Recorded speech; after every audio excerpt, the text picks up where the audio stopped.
Assalamualaikum warahmatullahi taala wabarakatuh. Bismillahirrahmanirrahim. Alhamdulillah, wassalatu wassalamu ala Rasulillah wa ala alihi wa sahbihi wa wala. Alhamdulillah, kita manjatkan syukur kepada Allah Subhanahu wa taala di mana kita diberikan kesempatan untuk sama-sama kita berada di Masjid Jimus Saleh untuk kita terus melaksanakan ibadah dengan apa yang telah diperintahkan oleh Allah, dan sekaligus kita tidak lupa untuk menjalankan aktiviti kita yang mencari nafkah, insya-Allah. Jadi kedua-dua penting, mencari nafkah dan juga ibadah. Seperti mana yang kita lakukan, solat yang telah difardukan adalah tuntutan yang telah diwajibkan oleh Allah. Di sini insya-Allah kita akan sama-sama bincangkan tentang jangan tinggalkan sembahyang Jumaat kecuali kalau kita lihat terdapat keuzuran. Jadi kita nak share sikitlah di mana kalau kita lihat sembahyang Jumaat merupakan ibadah yang sangat agung dan mempunyai fadilat yang banyak. Antaranya ialah sebagai penghapus dosa. Penghapus dosa dalam setiap minggu. Di mana Rasulullah SAW telah bersabda melalui daripada Abu Hurairah radhiyallahu anhu, al-jum'atu ila jum'ah kafaratu ma bainahuma ma lam tughshal kabair. Rahul Ibnu Majah. Di mana Rasulullah mengatakan sembahyang Jumaat hingga ke Jumaat seterusnya adalah penebus dosa di antara keduanya selama mana tidak seorang tadi melakukan dosa-dosa besar. Jadi kalau dosa-dosa besar dia kena apa? Dia kena bertaubat dan sebagainya lah. Jadi apa yang hendak kita tekankan di sini, hari Jumaat juga adalah hari yang paling agung daripada hari-hari yang lain. Sehingga kan keagungannya tersebut dalam sebuah hadis bahawa hari Jumaat adalah lebih baik daripada hari raya Adha dan hari raya Aidilfitri. Ini berdasarkan daripada Abu Lubabah bin Abdul Munzir radhiyallahu anhuma. Dia telah meriwayatkan bahawa Nabi SAW pernah bersabda, sesungguhnya hari Jumaat itu ialah kepala sekalian hari dan hari yang terbesar di sisi Allah Subhanahu wa taala. Dan ia lebih besar di sisi Allah daripada hari raya Aidil Adha dan juga hari raya Aidilfitri. Tapi kalau kita lihat hari raya Aidilfitri dengan hari Adha bandingkan hari raya hari Jumaat, orang melimpah ruah sampaikan sembahyang 2 kali. Itu tak masalah. Tapi kalau kita lihat sembahyang Jumaat ni diwajibkan ke atas orang Islam yang mukallaf. Orang Islam yang mukallaf, di mana kalau kita lihat mengerjakan sembahyang Jumaat adalah wajib, dan kewajipan itu disebutkan oleh Allah Subhanahu wa taala dalam Al-Quran sendiri. Di mana Allah sendiri telah menegaskan, ya ayyuhalladzina amanu idza nudiyatis shalah ila nudiyalis salati min yaumil jumu'ah fas'au ila dzikrillahi wa dzarul bai' dzalikum khairul lakum in kuntum ta'lamun. Maksudnya apa? Wahai orang-orang yang beriman, apabila diserukan azan, ini abang untuk mengerjakan solat pada hari Jumaat, maka segeralah kamu pergi ke masjid untuk apa? Mengingati Allah Subhanahu wa taala. Ini dengan mengerjakan sembahyang Jumaat tadi. Dan tinggalkanlah berjual beli pada saat itu. Yang demikian adalah lebih baik bagi kamu jika kamu mengetahui hakikat yang sebenarnya. Ini dalam surah Jumaah ayat yang ke-9. Di mana kalau kita lihat, oleh itu siapa yang meninggalkan sembahyang Jumaat tanpa uzur syar'i, maknanya tak ada keuzuran syar'i yang dibenarkan dalam syarak tadi Allah dan Rasulnya, hukumnya adalah berdosa besar. Ini mengikut pandangan daripada ulama masa Imam Syafi'i. Kenapa? Apatah lagi jika dia meninggalkan sebanyak 3 kali. Ini sembahyang Jumaat 3 kali berturut-turut, hatinya akan dicap oleh Allah sebagai hati orang munafik. Ini berdasarkan daripada sebuah hadis daripada Abu Al-Jadi Ad-Dalmiri. Damri radhiyallahu anhu meriwayatkan bahawa Nabi sallallahu alaihi wasallam telah mengingatkan dalam sebuah hadisnya, man tarakal juma'ata thalatha, barang siapa yang meninggalkan Jumaat sebanyak 3 kali, taba'allahu ala qalbihi wa ja'ala qalbahu fahuwa qalbul munafiq. Rawahul Ibnu Khuzaimah. Di mana kalau kita lihat dalam hadis ini menyatakan sesiapa yang meninggalkan Jumaat 3 kali, niscaya Allah akan mencap hatinya, menjadikan hatinya itu seperti hati orang munafik. Ini yang kita tak mau. Di mana kalau kita lihat sekali pun tanpa ada keuzuran tadi dipandang sebagai dosa besar, apatah lagi sampai 3 kali. Khusus bagi mereka yang mukallaf lah. Mukallaf ni maknanya mereka yang sudah aqil baligh. Jadi kita kena biasakan kepada anak-anak kita juga dari peringkat umur peringkat rendah lagi, supaya mereka ini membiasakan untuk ke masjid, melaksanakan solat Jumaat dan solat-solat fardu kalau mungkin ke masjid tadi. Jadi kalau kita lihat keuzuran yang mengharuskan meninggalkan sembahyang ada. Di sini Islam juga memberikan pendekatan, Islam memberikan jalan keluar kalau ada keuzuran. Contohnya, kalau perempuan tu tak wajib sembahyang Jumaat. Kalau agaknya perempuan tu wajibkan habis penuh. Lelaki nak masuk pun tak boleh. Sebab itu ada hikmah di sebelah itu. Allah tidak mewajibkan kepada kaum muslimah kerana di sinilah tuntutan kefarduan tadi diwajibkan ke atas kaum muslimin tadi. Baik, kalau kita lihat tentang dia punya keuzuran yang dibolehkan untuk meninggalkan solat Jumaat tadi. Pertama, kalau kita lihat solat Jumaat tadi hukumnya wajib, tetapi kalau kita lihat ada kalanya seorang itu diharuskan meninggalkan sembahyang Jumaat jika terdapat keuzuran yang diharuskan oleh syarak juga Allah dan Rasulnya. Antaranya ialah sakit. Siapa nak sakit? Tapi kalau sakit itu dah datang, contohnya dia dibenarkan untuk tidak mendatangi masjid. Sakit yang menghalanginya daripada pergi sembahyang berjemaah ke masjid. Itu satu. Sama ada jika dia pergi ke masjid akan menambahkan lagi sakit itu atau melambatkan kesembuhannya. Gitu juga sakit yang kita sebut sakit yang kritikal lah. Termasuk juga mungkin cerit-berit. Wah, pun bahaya juga sekali duduk-duduk kau najis dan sini pun masalah juga. Jadi nak kena jaga kesucian masjid. Lagi apa? Dan contohnya sakit cerit-berit ini kerana takut akan mencemarkan kebersihan masjid juga. Betul? Wah, imam kalau kita terpijak najis-najis di luar tu, sebab itu kita kena bila masuk dalam ke masjid kita kena pastikan yang yang kaki kita ni tidak membawa najis bersama. Kalau tidak, tempat yang kita pijak tadi, tempat orang sembahyang, orang pun terkena najis tadi, maka orang yang bawa najis tadi akan menanggung dosa yang dia lakukan. Sebab itu kita kena hati-hati. Kebersihan kita boleh menghindari najis-najis sebab bila kita menjaga, kita prihatin sebelum masuk masjid, kita cuci kaki dan sebagainya. Ataupun badan kita sendiri kita buat najis. Mungkin selepas kita tandas ada najis yang tertinggal. Itu kita kena prihatin. Jadi orang yang nampak tu dia kena maklumkan lah. Awak punya baju ni jangan awak bodoh je. Kita kena ingatkan. Minta maaf ini istilah secara hikmah kita menegur. Dan inilah yang dianjurkan oleh Islam. Kenapa? Kerana dalam keadaan itu kita sebenarnya kita sendiri yang melihat kita menjaga kebersihan tadi. Dan ada pun sakit biasa seperti sakit kepala, pening, sakit gigi, demam ringan bukan demam berat, tidaklah dikira sebagai uzur yang mengharuskan tidak sembahyang Jumaat. Kalau ini kena pergi.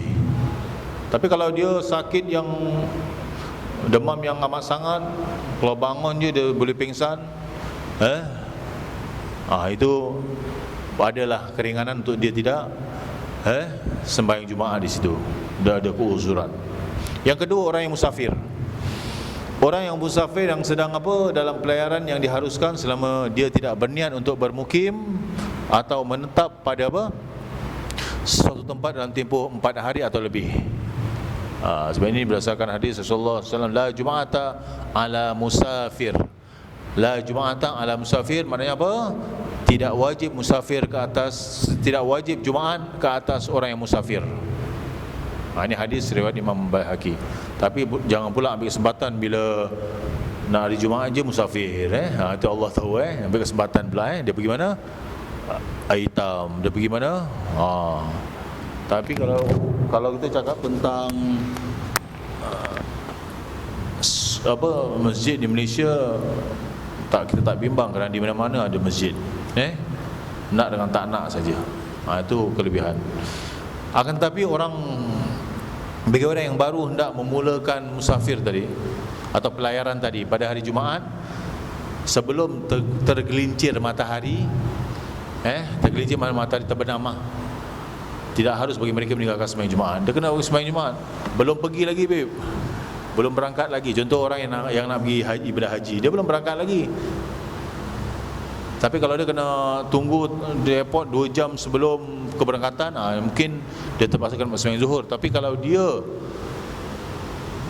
berangkatnya sebelum gelincir matahari, dia kena laksanakan. Pasal dia masih dalam kawasan kawasan yang disebut sebagai belum musafir lagi. Ini salah satu daripada apa yang kita sebut sebagai pengetahuan tentang diri kita. Jadi seterusnya kita lihat waktu sebelum tergelincir matahari itu ialah bermula setelah masuk waktu subuh. Juga bagi orang belayar selepas tergelincir matahari. Dan seterusnya orang yang dipenjarakan ataupun dikurung, di jail. Dia orang seperti ini dianggap sebagai orang yang mempunyai keuzuran. Seperti firman Allah Subhanahu Wa Taala, la yukallifullahu nafsan illa wus'aha. Dalam firman Allah dalam suratul Baqarah ayat yang berapa? 286, di mana Allah menegaskan apa? Allah tidak memberati seorang melainkan apa yang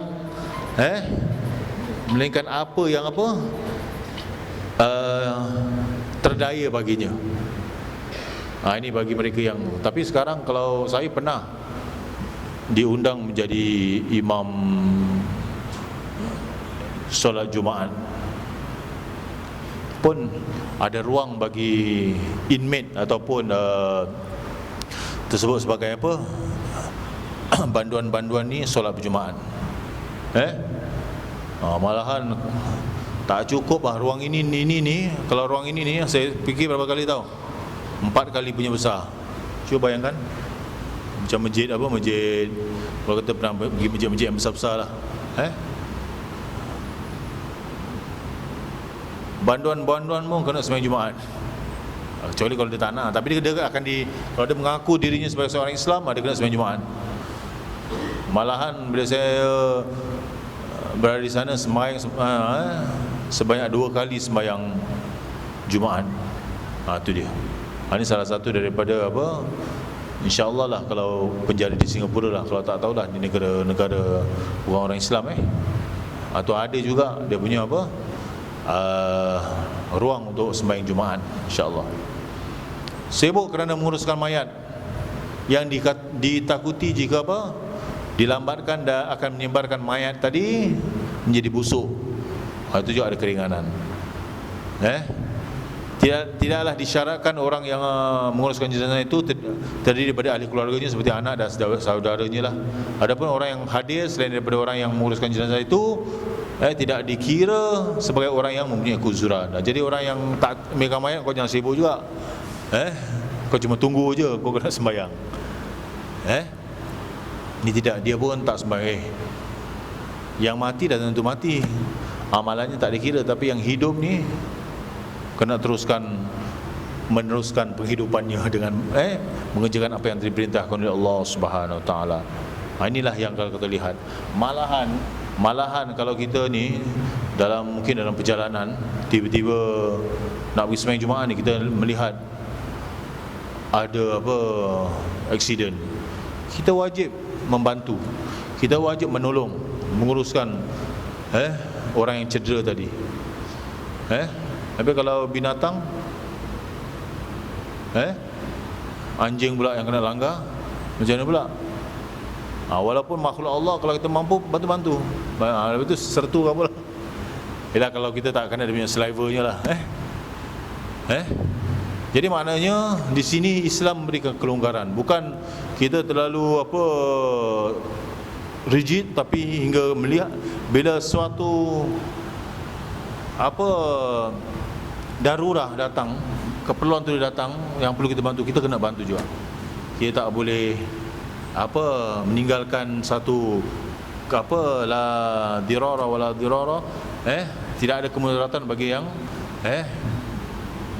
mudarat yang datang. Maksudnya bila kita melihat satu perkara yang lebih kritikal, kita kena pastikan kita kena bantu dalam urusan yang diperlukan tadi.